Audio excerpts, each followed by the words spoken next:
ఉన్న బంగారాన్ని విడిపించి ఆ రోజు ఆన్లైన్ రేటుకే మేము కొంటాం. Sharma gold company. నమస్తే, వెల్కమ్ టు సుమన్ టీవీ. నేను మీ యామ్ని.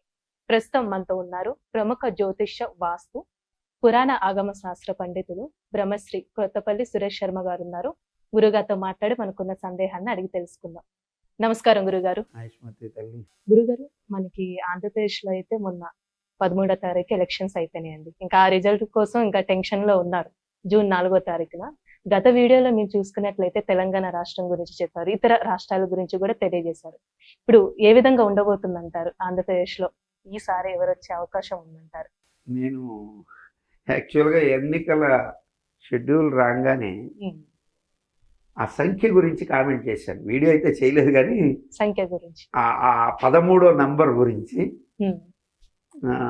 అంటే నాకు కావలసిన మిత్రులు ఎలక్షన్ రిజల్ట్స్ని అందుకే ఇప్పుడు దాకా కూడా చెప్పకపోవడానికి కూడా కారణం ఏంటంటే, నాకు ఆ గురువు యొక్క గమనాలు కొన్ని మారాక చెప్తానని అలా వాయిదా వేసి పెట్టాను. వాస్తవం ఏంటంటే, ఆ సంఖ్య ఉంది కదా 13, దాని గురించి నేనేం చెప్పాను తెలుసా? 3 13 8 18 అని ఒక మాట ఉంటుంది. 3, 13, 8, 18 ఈ సంఖ్యలు కొంచెం డేంజర్ సంఖ్యలు అంటుంటారు. ఎందుకు అంటే, మీరు చూడండి, 13 అనే సంఖ్య పిశాచ సంఖ్య కింద చెప్తారు. న్యూమరాలజికల్గా చూస్తే 1 + 3 = 4. 4 అంటే రాహు. రాహు అంటే రాజ్యం కోసం కొట్లాడేవాడని అర్థం. వాడు కపటోపాయాలు ఇవన్నీ ఎక్కువ. సో ఆ 13 నంబర్ అనేటువంటిది మనకి పిశాచ సంఖ్య అనడానికి మీకు మీరు కావాలంటే ఒకప్పుడు అనుకుంటా, సుమారుగా ఒక 10-15 సంవత్సరాల కిందట ఏమో ఒక సినిమా కూడా వచ్చింది, ఇంటి నెంబర్ 13 అని. సో ఆ ఇంటి నెంబర్ 13 అని, ఆ 13వ సంఖ్య అంటేనే దెయ్యాల సంఖ్య అని పేరు. నేను దాన్ని దృష్టిలో పెట్టుకొని, ఆ సంఖ్య రాహు సంఖ్య కాబట్టి చాలా ఉద్రిక్తభరితంగా ఉంటుందని మీకు నేను ఏదైతే పంచాంగ ఫలితాల్లో చెప్పానో, రాజకీయ నాయకులు తన్నుకుంటారు, ఊళ్ళో వాహనాలు తగలబెట్టుకుంటారు, తలకాయ పగలగొట్టుకుంటారు, ఇవన్నీ జరిగాయి. అవి జరిగే ముందే నేను సమ్ అదర్ ఛానల్స్లో నేను ఏం చెప్పాను అంటే, 2023, 22 నుంచే సంవత్సర ఫలితాలు వచ్చినప్పటి నుంచే ఆంధ్రప్రదేశ్లోని పరిస్థితిని జగన్మోహన్ రెడ్డి గారు ఇప్పటికిప్పుడు గనక జాగ్రత్త పడి పరిస్థితుల్ని గనక తన అదుపులోకి తెచ్చుకోగలిగితే అగైన్ మళ్ళీ వచ్చే అవకాశాలు ఉంటాయి. లేదంటే కుటుంబ స్థానంలో శని ఉండడం, ఇది ఆయన పేరుని బట్టి. జగన్మోహన్ రెడ్డి అంటారు కానీ ఆయన ఆరోగ్యంలో పుట్టినందువల్ల ఆయన కుమారస్వామి రెడ్డి అని ఎవరు అనరుగా. ఇప్పుడు మిమ్మల్ని ఆయన ఏపీ సీఎం అంటే ఏం చెప్తారు మీరు? ప్రెసెంట్ ఎవరైతే ఉన్నారో వాళ్ళ గురించి చెప్తాం. అంటే మామూలుగా పాత రోజులు అనుకోండి, ఏమంటారు? ఏపీ సీఎం అంటే ఏమంటారు? జగన్మోహన్ రెడ్డి గారు అంటారు. అంటే జగన్మోహన్ రెడ్డి గారు అంటారు కానీ ఆయన ఆరుద్ర నక్షత్రంలో పుట్టారని చెప్పేసి ఆయన్ని మీరు కుమారస్వామి రెడ్డి అను, జ్ఞానప్రసాద్ రెడ్డి అని అనరుగా. సో జగన్మోహన్ రెడ్డి అన్న పేరును బట్టి ఆయన మకర రాశిలో ఉన్నాడు, కుంభరాశిలో శని సంచారం మొదలైనప్పుడు కుటుంబంలో కలతలు వస్తాయని నేను ముందుగానే గెస్ చేసి చెప్పాను. ఆల్రెడీ వచ్చాయి సోదరి, అది దూరం చేసుకోకుండా ఈయన అలర్ట్ అవుతారనే ఉద్దేశంతో ఆనాడు చెప్పాను. కొంతమంది సన్నిహిత నాకు ఉండేటువంటి నన్ను అభిమానించే వ్యక్తులు కూడా వైసీపీ వాళ్ళు ఎక్కువ. అఫ్కోర్స్ నాకు పార్టీలతో సంబంధం లేదు, నన్ను అభిమానించే వాళ్ళు కూడా నన్ను పార్టీలకు అతీతంగానే చూడమని చెప్తారు. కానీ నేను ఎవరి మీద ద్వేషంతో ఉన్నాను, అందరూ బాగుండాలని కోరుకుంటాను. కానీ జాతకంలో ఉన్నది చెప్పడం నా ధర్మం. అంచనాలు మనం ఏదో మన లెక్కలు చెప్పకూడదు. మన లెక్కలు చెప్తే అది వేరుగా ఉంటుంది. సో నా లెక్కలు నేను ఆంధ్రప్రదేశ్ పౌరుడి కింద నా లెక్కలు చెప్పమంటే అది ఒక రకంగా ఉంటుంది. జాతకంగా చెప్తే ఒక ఫలితం ఉంటుంది. జాతకపరంగా చూసినట్లయితే జగన్మోహన్ రెడ్డి గారికి అప్పుడు బ్యాడ్ టైం స్టార్ట్ అయింది. సో ఇప్పుడు ఒకవేళ ఆయన ఆరుద్ర ప్రకారమే జాతక రీత్యా ఎత్తుకున్న పితృస్థానంలో శని ఉండడం, అష్టమ శని వదిలి పితృస్థానంలోకి శని ప్రారంభమైన తర్వాతనే సునీత గారు ఉద్రేకంగా వెళ్ళడం, షర్మిల గారు ఉద్రేకంగా వెళ్ళడం, తల్లి గారు ఎటు మాట్లాడని పరిస్థితి ఉండి ఆఖరాలు మళ్ళీ షర్మిల గారికి సపోర్ట్ చేయడం, ఇవన్నీ జరిగాయి. ఆనాడే నేను మాతృస్థానం వీక్ అయింది, సోదర స్థానం వీక్ అయింది, కుటుంబ స్థానం వీక్ అయింది అని కొట్టుకున్నాను. ఎవరు వినరు. ఎందుకంటే గ్రహఫలం అలా ఉంటుంది. సో కాబట్టి జగన్మోహన్ రెడ్డి గారు ఇప్పుడు కూడా జాతకపరంగా ఆషామాషిగా ఓడిపోయే అవకాశం అయితే లేదు. 60 నుంచి 70 లేకపోతే ఇంకొక 5 సీట్లతోనూ 75 సీట్ల వరకు వచ్చే అవకాశాలు ఉంటాయి. అంటే అంతకు ముందులా కాకుండా కొంచెం తగ్గే అవకాశం. కొంచెం కాదు, ఆయనకు వచ్చిన మెజార్టీ చాలా వరకు వెళ్ళిపోయినట్టు కదా. అవునండి. 60-70లకు వస్తే సగానికి సగం పోయినట్టే కదా. పోయినట్టే. 70 అంటే 70 140 కంటే ఎక్కువ వచ్చాయి ఆయనకి.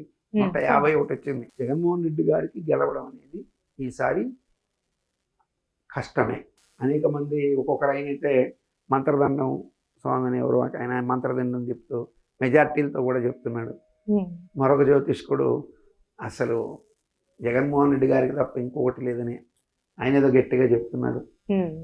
సో ఈ మంత్రదండం అనేది వద్దులే, ఆయన కూడా ఫీల్ అవుతాడు.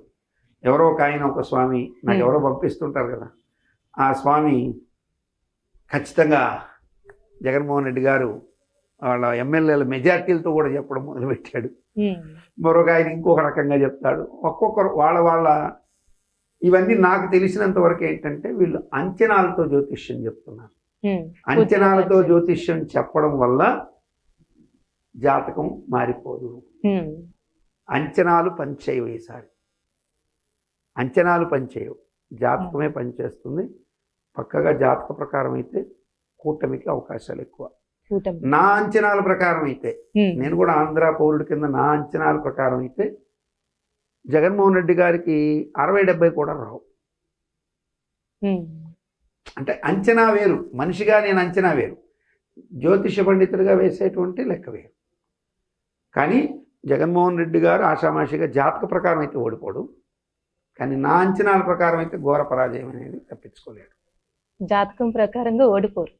జాతక ప్రకారం అయితే ఆషామాషిగా ఓడిపోవడం ఖాయం. అంటే అంత ఈజీగా ఓడిపోడు. అవతల ప్రత్యర్థికి చాలా హోరాహోరీ టఫ్ ఫైట్లో ఓడిపోతారు. మెజార్టీలు కూడా చాలా స్వల్పంగా వెళ్తూ ఓడిపోతారు. కానీ నా వ్యక్తిగత జ్యోతిష్యాన్ని, నా వ్యక్తిగత అంచనాల్ని రెండు క్రోడీకరించి చూసినట్లయితే ఘోర పరాజయం అనేది మాత్రం ఉంటుంది. అంచనాలతో నేను జ్యోతిష్యం చెప్పను కాబట్టి జాతకంలో ఉన్న దాని ప్రకారం ఆయన అయితే ఆషామాషిగా ఓడిపోవడం చెప్తున్నా. కానీ వ్యక్తిగా జాతకాన్ని, బయట ఉన్న పరిస్థితుల్ని అంచనా వేసుకుంటే మాత్రం ఖచ్చితంగా జగన్మోహన్ రెడ్డి గారి ఘోర పరాజయం ఉంటుంది. అది మనం ఇమాజిన్ చేయలేం. మనం జ్యోతిష్యమే చెప్పాలి. జ్యోతిష్య ప్రకారం ఆయనకి 60 నుంచి 75 అంతకంటే ఎక్కువ వచ్చే అవకాశాలు లేవు. కానీ జ్యోతిష్యము బయట జరుగుతున్న పరిణామాలు నేను చెప్తున్న, ఇప్పుడు చెప్పాను కదా చెల్లెలు దూరం అవుతుందన్నాను, అయ్యింది. కొన్ని వివాదాంశాల్లో తర్వాత గురువు బాలేడు, టీచర్లు దూరం అవుతారని చెప్పాను, అది జరిగింది. సో అంగన్వాడీ టీచర్లు అంటే చాలా మంది మధ్యతరగతి వాళ్ళు దూరం అవుతారు. చిన్న ప్రమాదాలు కూడా అయినాయి. సో జగన్మోహన్ రెడ్డి గారిని ఓటమి నుంచి తప్పించే అవకాశాలు అయితే జాతకపరంగానూ లేవు, ఎక్కడా లేవు. ఆయన ఇప్పుడు ఒక గౌరవ ప్రతిపక్షంగా నిలబడితే మరల కమింగ్ టైంకి తను కొంచెం జాగ్రత్త పడితే సరైనటువంటి పురాణ ప్లస్ రాజకీయ చతురత కలిగినటువంటి వ్యక్తుల్ని తన సలహాదారులుగా పెట్టుకుంటే, ఎందుకు పురాణం అంటున్నానంటే భారత భాగవతాల్లో లేని రాజకీయాలు ఎక్కడా లేవు. భారతంలో ఉన్నదే రాజకీయం. ఆ రాజకీయాన్ని రాజక్రియలు అది రాజకీయం అయ్యింది అనుకోండి.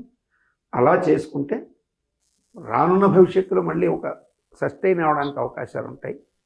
గౌరవ ప్రతిపక్షం రాకుండా ఓడిపోతే మాత్రం ఇక అది కొంచెం సస్టైన్ అవడానికి కష్టమే. గురుగారు, ఇప్పుడు చాలా మంది చాలా రకాలుగా చెప్పారండి, ఎవరు గెలుస్తారు ఏంటి, జగన్ గారు గెలుస్తారని ఎక్కువ మంది చెప్పారు.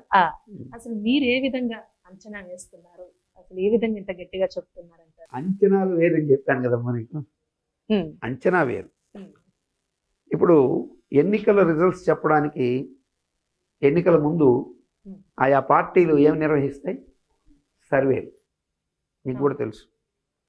సర్వేలు నిర్వహించే వాళ్ళు ఏం చేస్తారమ్మా, ఒక ఊరుకో, ఒక పట్టణానికో, ఒక సిటీకి రకరకాల ప్యాటర్న్స్ ఎంచుకుంటారు.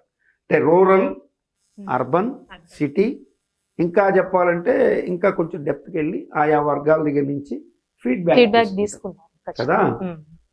సో చెప్తున్న వాళ్ళందరూ కూడా మనుషులే కదా, ఫీడ్బ్యాక్ చెప్పేవాళ్ళు మనుషులే కదా. జంతువులు, కుక్కలు, పిల్లలు అయితే చెప్పవు కదమ్మా. సో చెప్తున్న ప్రతి మనిషికి ఒక పేరు ఉంటుందా? ఉంటుంది. నేను ఎలక్షన్ రిజల్ట్స్ చెప్పేటువంటి ఫార్మాట్ చెప్తున్నా. వాళ్ళు సర్వేలు చేస్తున్నారు, నేను జాతక సర్వే చెప్తున్నా. ఇప్పుడు ఉన్నటువంటి జాతక ప్రకారం మనం చెప్పినప్పుడు 27 నక్షత్రాల్లోనే అబ్దుల్ ఉంటాడు, ఇబ్రహీం ఉంటాడు, డేవిడ్ ఉంటాడు, రాములు ఉంటాడు, సీతమ్మ ఉంటుంది, ఇంకొక ఎల్లమ్మ పుల్లమ్మ ఎవరైనా ఉంటారు కదా. వాళ్ళు 27 నక్షత్రాల్లోనే ఉంటారు కదా. సో ఎలక్షన్ జరిగే రోజున ఏ నక్షత్రం ఏ తారు నడిచాయి, అవి ఎంతమందికి అనుకూలం, ఎంతమందికి ప్రతికూలం, ఏ పార్టీకి ఎంతమంది, 175 నియోజకవర్గాల్లో ఒక్కొక్క అభ్యర్థికి ఆయా ప్రతికూలం ఆ తారలు లెక్కేసుకొని 175 మంది నియోజకవర్గాల అభ్యర్థుల లిస్టు కూడా తీసుకున్నా. ఇంకా చెప్పాలంటే ఏ నియోజకవర్గంలో ఎవరు ఓడిపోతారో కూడా నా దగ్గర లిస్ట్ ఉంది, కానీ నేను అలా రివీల్ చేయదలుచుకోవాలి. ఎందుకంటే ఒకరిని బాధ పెట్టేటువంటి పని చేయకూడదు. కానీ ప్రభుత్వం మారుతుందనేది మాత్రం నాకు అర్థమైంది కాబట్టి అదొక్కటి చెప్పదలుచుకున్నాను. ఇప్పుడు పలానా ఆయన ఓడిపోతాడని చెప్పడం, పలానా ఆయన ఇది అయిపోతాడని చెప్పడం నాకు తెలుసు. అంచనాలు, సర్వేలు చెప్తున్నాయి.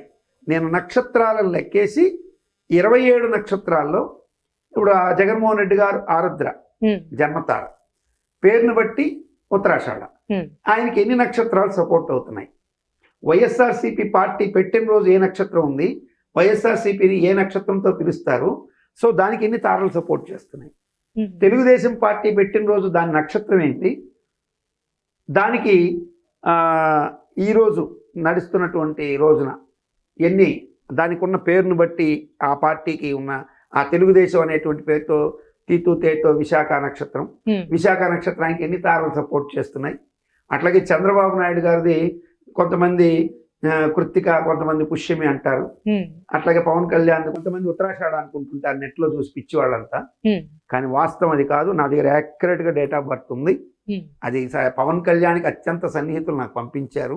గురుగారు మీరు ప్రిడిక్షన్ ఎక్సలెంట్ గా 1.5 సంవత్సరం ముందే జగన్ గారు డౌన్ఫాల్ గురించి చెప్పారు, అండ్ రేవంత్ గారి గురించి చెప్పారు, నరేంద్ర మోడీకి ప్రాణహాని గురించి కూడా ఇది ఏమంటారు నేషనల్ టీమ్స్ దాన్ని పట్టుకుంటాయని చెప్పారు.